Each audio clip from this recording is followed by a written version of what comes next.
포항 지진 피해 특별법에 조속한 제정과 함께 국가 차원의 배상을 위해 지역 정치권도 뜻을 모아야 한다는 지적이 제기되고 있습니다. 포항 지역 50여 개 단체로 구성된 포항지진 범시민대책위원회는 다음 달 2일 범시민 걸기대회를 개최합니다. 그린피스와 국내 환경단체들이 사용 후 고준위 핵 폐기물에 대한 토론회를 서울에서 개최했는데 중수로 원전의 조기 폐쇄가 유일한 해답이라는 주장이 제기됐습니다. 여러분 안녕하십니까? 포항지진 피해특별법의 조속한 제정과 함께 국가 차원의 배상에 대해 정치권도 뜻을 모으고 있습니다. 첫 범시민 걸기대회가 다음 달 2일 포항 6거리에서 열립니다. 박상환 기자가 보도합니다. 포항 지역 50여 개 단체가 정부와의 협상 추진을 위해 범시민 대책위원회를 발족했습니다. 지열발전소가 인재로 밝혀진 만큼 정부의 신속한 피해 보상과 침체된 지역 경기부양책 마련 등을 촉구했습니다. 앞으로 특별법에 의해서 정부의 특단적인 재정 지원에 의한 사업이 이루어져야 됩니다. 그 사업을 할 수 있도록 해야 되지 않겠냐. 그래서 개개인은 물론이지만은 특별히 이런 큰 굵직한 국책 사업들이 들어와서 도시가 다시 회복이 되고 재생되는 쪽으로 가는. 경상북도는 특별법 제정을 위한 태스크포스 팀을 구성한 가운데 정치권에서도 포항지진 책임 규명과 피해 보상 지원을 약속했습니다. 더불어민주당 포항지열발전소 지진대책특별위원장에 임명된 홍일학 의원은 실질적인 피해자 대책 마련에 중점을 두겠다고 밝혔습니다. 저희들이 이제 28일 날 첫 회의를 하려고 하는데요.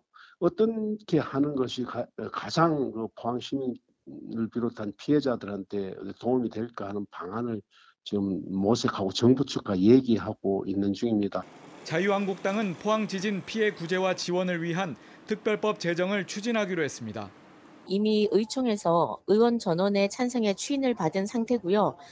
사실상 당론 입법에 다름이 없습니다. 특별법에 준 내용이 지진 피해 주민의 지원인 만큼 여야가 모두 동참할 것으로 기대하고 있습니다.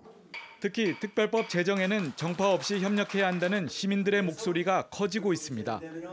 오는 4월 2일 포항에서는 특별법 제정을 촉구하는 첫 범시민 걸기대회가 열리며 범시민 대책위는 향후 상경투쟁도 펼칠 계획입니다. MBC 뉴스 박상환입니다. 성윤모 산업통상자원부 장관이 오늘 포항 지열발전소와 흥해 이재민 임시구호소를 방문했습니다. 성 장관은 지열발전소 사업 진행과 부지 선정 과정에 적정성과 절차가 제대로 이루어졌는지 철저히 조사하겠다고 밝히고 이재민들을 위로했습니다. 산업통상자원부는 이에 앞서 지열발전소에 대한 감사원 공익감사를 청구했고 올해부터 2,257억 원을 투입하는 포항 흥해 특별재생사업도 신속히 진행하겠다고 밝힌 바 있습니다. 경북도의회는 오늘 임시회에서 포항 지진 피해 후속 대책과 지역 재건을 위한 조속한 지원을 촉구하는 결의안을 채택해 정부와 국회에 전달했습니다. 도의회는 결의안에서 포항 지진이 지열발전소로 인해 촉발된 만큼 지열발전소와 이산화탄소 저장 시설을 즉시 폐쇄하고 지진 계측 자료 실시간 공개 등 도민 불안 해소 대책을 마련해야 한다고 주장했습니다.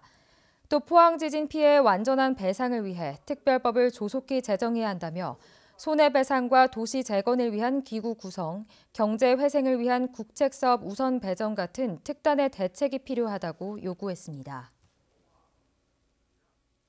그린피스와 국내 환경단체들이 사용 후 고준위 핵 폐기물에 대한 토론회를 서울에서 개최했습니다. 세계적으로 사용 후 핵 폐기물을 안전하게 처분하는 데 성공한 나라는 현재까지 없고 중수로 원전의 조기 폐쇄만이 유일한 해답이라는 주장이 나왔습니다. 임재국 기자가 보도합니다.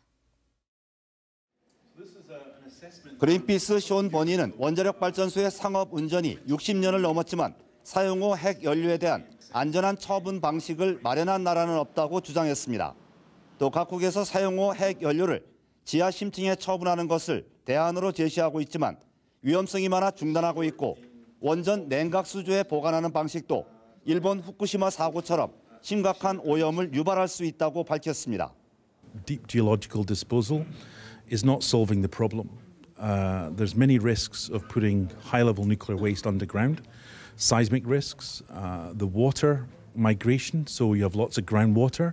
That's been experienced here in Korea at a nuclear facility. over not just decades or centuries, but thousands of years. 시민단체는 월성 원전 내 사용 후 핵연료 임시 저장고 포화 시점이 다가왔지만 정부는 고준위 핵 폐기물 공론에 대한 방향도 잡지 못하고 있다고 주장했습니다. 지난 30년 동안 정부가 일방적으로 계획을 추진하다가 계속 백지화되어 온 것이 우리나라의 이제 역사지 않겠습니까?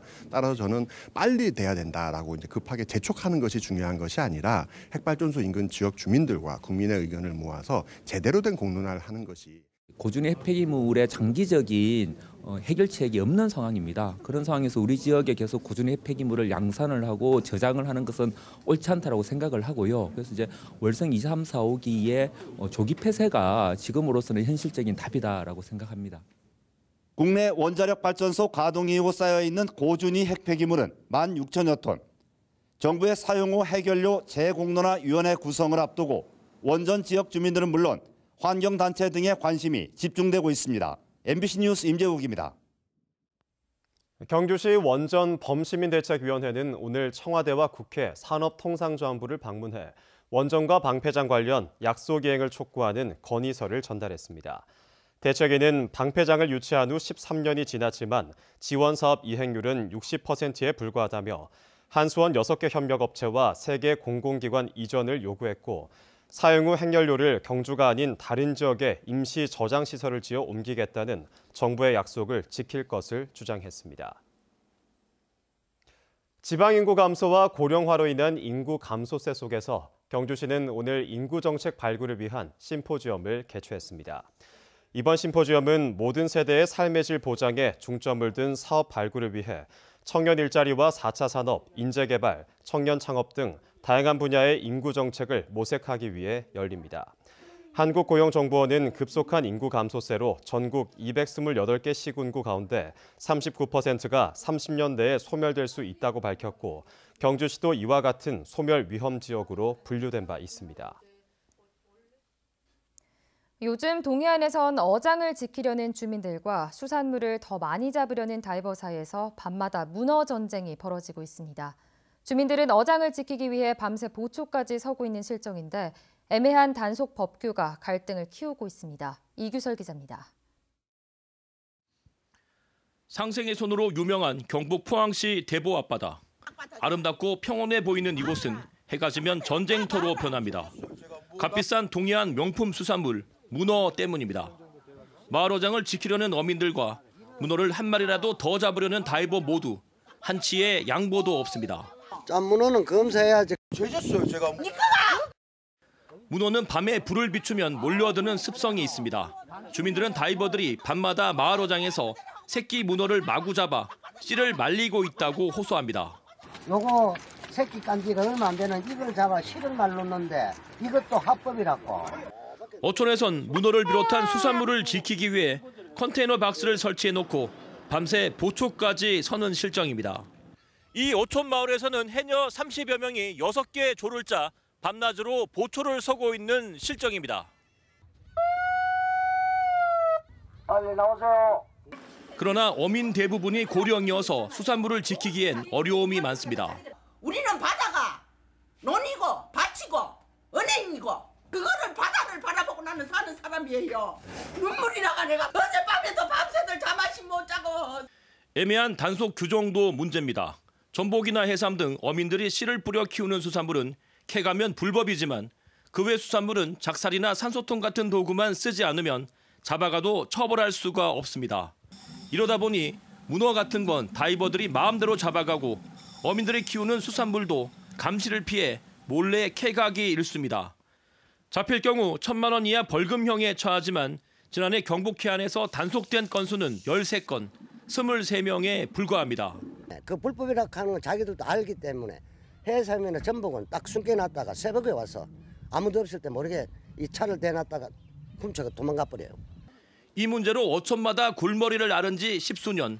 결국 일부 마을 어장을 수중 레저 금지 구역으로 지정할 수 있도록 한 법률 개정안까지 발의됐습니다.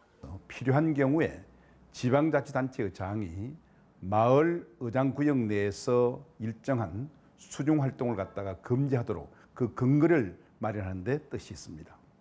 바다에는 주인이 없고 건전한 레저 활동은 보장돼야 하겠지만 어민들의 생업을 침해하고 어자원의 씨를 말리는 행위까지 허용돼야 하는지 의문입니다. MBC 뉴스 이규설입니다. 경산의 한 대학 기숙사에서 발생한 홍역 환자가 계속 늘어나고 있습니다. 경북도에 따르면 경산시 모 대학에 다니는 알제리 출신 유학생이 처음으로 홍역 확진 판정을 받은 데 이어 같은 대학에 다니는 베트남 유학생과 우리나라 여학생 등 모두 4명이 홍역 확진 판정을 받았습니다. 보건당국은 이들이 대학 기숙사 식당과 휴게실, 도서관, 엘리베이터 등을 함께 이용하면서 홍역에 감염된 것으로 추정하고 있습니다. 이군 법정 감염병인 홍역은 발열과 기침, 발진 등의 증상을 보이며 치사율은 낮지만 전염성이 매우 높습니다. 경주시와 한국예총 경주지회는 오늘 시청에서 제47회 신라문화재 조직위원회를 창립하고 업무 협약을 했습니다. 두 기관은 업무 협약을 통해 문화예술 공연과 축제 행사를 공동으로 기획해 추진하는 등 성공적인 축제를 위해 긴밀하게 협력하기로 했습니다. 경북 동해안은 오늘 낮부터 꽃샘 추위가 차츰 풀렸습니다. 내일도 따스한 봄 날씨가 이어지겠는데요. 낮과 밤에 일교차가 커 건강관리에 주의가 필요하겠습니다. 안수진 기상캐스터입니다. 오늘 낮부터는 추위가 차츰 풀렸습니다. 이 추위가 물러가고 나니까 다시 미세먼지가 말썽인데요. 오늘 경북 동해안에는 낮부터 스모그가 유입되면서 먼지의 농도가 높게 나타났습니다. 내일은 미세먼지 농도 보통 수준이 예상되지만 오전에 나쁨 수준까지 오르겠습니다. 외출 시에는 황사용 마스크 챙겨 나오시기 바랍니다. 내일 아침 기온 오늘보다 3도가량 높게 출발하겠습니다. 낮 동안에는 맑은 하늘에 17도에서 21도까지 기온이 오를 것으로 예상돼 포근하겠습니다. 다만 큰 일교차에는 주의가 필요하겠습니다. 경북 동해안으로는 내일로 3일째 건조특보가 이어지겠습니다. 자세한 내일 날씨 알아보겠습니다. 내일 구름 많다가 낮부터 맑아지겠습니다. 아침 기온 4도에서 8도, 낮 기온은 17도에서 21도입니다.